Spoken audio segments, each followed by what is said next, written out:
професор Мирјана Најчевска истури боја на влезот на полициската станица Беко, додека стотината собрани граѓани извикуваа полициска држава, слобода и нема правда, нема мир. Најчевска, Уранија Пировска од Хелсиншкиот комитет и активистките Ирена Стериовска и Јана Кркулј утринава беа повикани на информативен разговор поради фрлање боја на протестите на шарената револуција. Стотина граѓани се собраа пред полициската станица во центарот на Скопје за да им изразат поддршка. Држава полициска! Држава полициска! Само Уранија Пировска се појави на информативниот разговор, додека другите три повикани ги испратија своите бранители. Пировска вели дека одбила да го потпише платниот налог за казна за фрлање боја кон Министерството за надворешни работи. Таа смета дека ова е обид за заплашување и подсети дека Здравко Савески и Владимир Куновски се уште се во притвор за учество на протестите. На полицајците им беше незгодно и се трудеа разговорот да заврши побрзо, вели таа.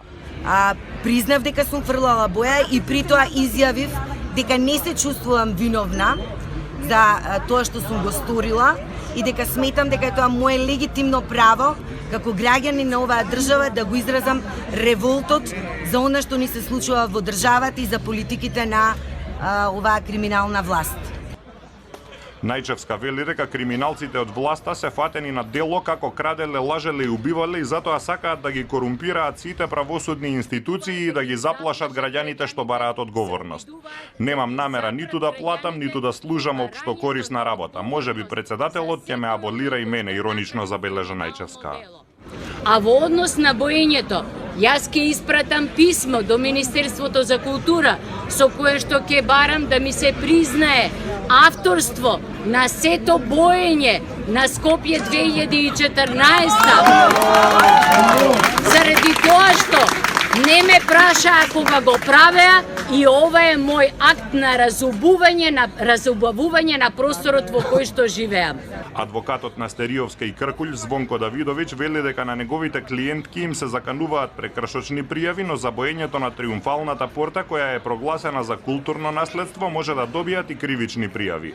Тој вели дека фотографиите од протестите не може да бидат користени како доказ на суд. Затоа што наредба за посебни истражни мерки за вакви кривични дела нема, ниту може да добијат, а она што го снима полицијата не е валиден доказ затоа што е неовластено снимање. На полицијата и беше укажано дека доколку ги примени фотографиите како докази, ќе им поднесеме кривични пријави за злоупотреба на службена положба против министерот, директорот, командирот на полициската станица и инспекторите. Најверојатно тоа нема да го направат, едноставно се разделивме без никаков записник.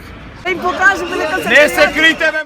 Во меѓувреме, 5 млади луѓе дојдоа пред полициската станица на контрапротест, но откако демонстрантите почнаа да им свиркаат и да им викаат кај ви се сендвичите, тие си заминаа, оставајќи зад себе еден навредлив транспарент за Најчевска, кој учесниците во шарената револуција го испрскаа со боја со препознатливите пушки на вода наполнети со боја кои ги користат за боење на владините згради и спомениците од проектот Скопје 2014.